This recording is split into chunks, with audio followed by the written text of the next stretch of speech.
ایک گدھے کو کئی شیروں نے گھیر لیا اور حملہ کرنے کی کوشش کرنے لگے۔ اس میں سے ایک شیر بولا کہ اس کو مارو نہیں بلکہ اس کو اپنا غلام بنانے کی کوشش کرو، یہ ہمارا چمچہ بن جائے گا۔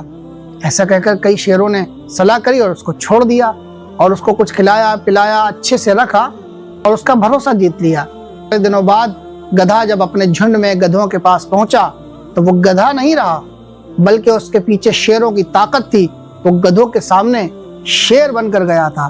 سارے گدھے کیونکہ اس کی طاقت سے واقف ہو چکے تھے کہ اس کے سمبند، اس کے تعلقات شیروں سے ہیں، سارے گدھے اس سے ڈرنے لگے اور گدھوں کے اندر اس کا خوف طاری ہو گیا۔ کچھ دنوں بعد ایسا ہوا کہ شیر جب بھی گدھوں کا شکار کرنے کا سوچتے، وہ گدھا ان کا لیڈر بنا ہوا تھا اور ایک گدھے کو ان کا شکار کرنے کے لیے ان کے سامنے ڈال دیتا تھا۔ اور ایسا ہوا کہ وہ اپنے گدھوں کو، اپنی قوم کے گدھوں کو شیروں کے جھنڈ میں ڈالتا رہا اور اس کو لگتا تھا کہ میں بڑا طاقتور ہوتا جا رہا ہوں، میرا علاقے میں بڑا ہی دبدبا ہوتا جا رہا ہے۔ طاقت اور سطح کے نشے میں اتنا چور ہو گیا تھا کہ اسے پتہ ہی نہیں تھا کہ وہ اپنے ہی قوم کے لوگوں کو شیروں کے سامنے ڈال رہا ہے اور اپنے ہی قوم کے لوگوں کے ساتھ دھوکہ دے رہا ہے۔ تھوڑے دنوں بعد گدھوں میں ایک مشورہ ہوا کہ آج کچھ بھی ہو جائے ہم اس کا کہنا نہیں مانیں گے، ہم کسی بھی گدھے کو شیروں کے جھنڈ میں نہیں جانے دیں گے۔ اس گدھے نے بہت سمجھایا لیکن کسی گدھے نے نہیں مانی۔ وہ بڑا پریشان ہو گیا۔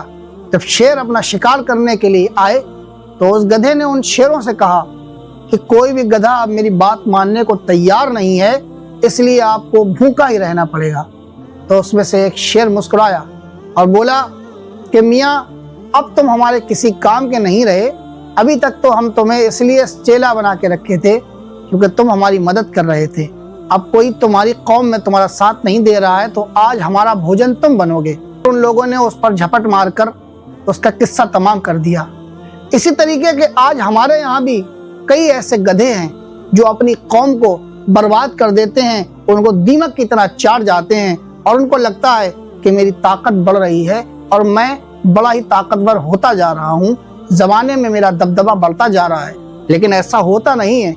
اصل میں وہ چمچہ ہمیشہ گدھا ہی رہتا ہے جو اپنی قوم کے ساتھ غداری کرتا ہے اور اس کو نیست و نابود کر کے سمجھتا ہے کہ اس کی طاقت بڑھ گئی ہے۔ ویڈیو اچھی لگی ہو یا ویڈیو سمجھ میں آئی ہو تو شیئر ضرور کریں۔